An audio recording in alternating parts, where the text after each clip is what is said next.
Because listen, everybody in here has dreams and goals. We all have that. But a God-soaked vision, that space where God means us to be, is better than any of that. It's better than any sort of New Year's resolution or any of that stuff. We're going to try to get aligned in that space where God wants us. And I think Nehemiah shows us a little bit about what that looks like. All right, here we go. Nehemiah 1, verse 1. It says, "This is the words of Nehemiah, son of Hakaliah. In the month of Kislev, in the 12th year, while I was in the citadel of Susa, Hananiah, one of my brothers, came from Judah with some other men. And I questioned them about the Jewish remnant that survived the exile and also about Jerusalem." Now, I need everybody's focused attention because I'm about to give you a 2-minute history lesson, okay?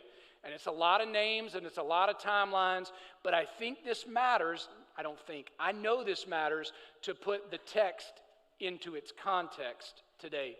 What Nehemiah is talking about there is what's known as the Jewish diaspora, right? So back in the day of the Babylonian Empire, and there's a guy named King Nebuchadnezzar. A lot of y'all have heard that name or you heard it in Sunday school. He basically, that was when Babylon was the world power. And they came in and they tore down the walls and the first temple in Jerusalem. You with me so far? All right, so we got Babylon, we got Nebuchadnezzar, tore down the walls and tore down the temple. At this point, it's not long after Nebuchadnezzar dies that a new world power rises.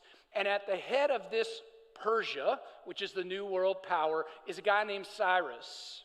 And Cyrus, when he takes over, puts into place some things that the Roman Empire would use about 400 or 500 years later to try to bring about what was known as the Pax Romana, so the Roman peace.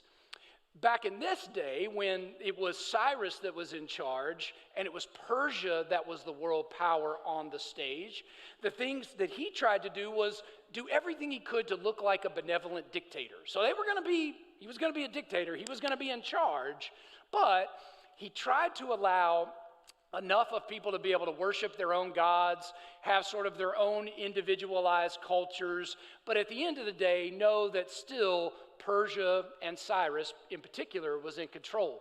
You can actually see a writing. There is a thing that's called the Cyrus Cylinder that's in the British Museum that kind of looks like a semi-round, carved out of clay in cuneiform writing, this message that went out to all of the people at that time that was part of the areas they conquered, that was basically telling them what they were allowed to do and not allowed to do, okay?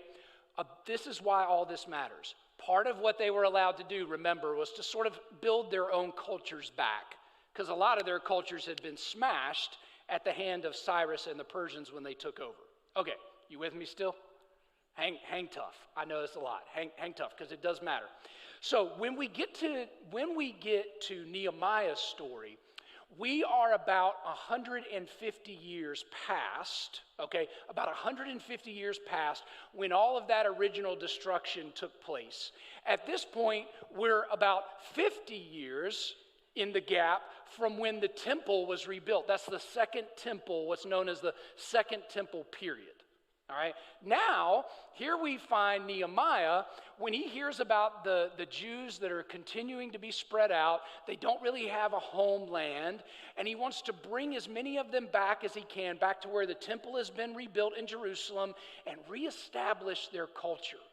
See, the way has been made for this, even in a pagan culture, for this to be brought about by godly people. Even in a pagan culture, godly people can see the vision of God and accomplish the purposes of God, despite the things they may be up against. So I hope you see the connections here from thousands of years ago to how it really applies to us today. Now, that was you all did well, and that was more than 2 minutes, wasn't it? But y'all, you hung tight. So keep going with me now that we've set the stage into verse 3. But you know what's going on a little better now. And so they said to me, this is what Nehemiah says, they said to me, those who survived the exile, that's again the Jewish people, are back in the province and are in great trouble and disgrace. Part of why they are in disgrace, remember, is because Jerusalem, the walls are torn down. They don't have that central place to kind of be as a people. The wall, like the temple, matter because this was the city of God.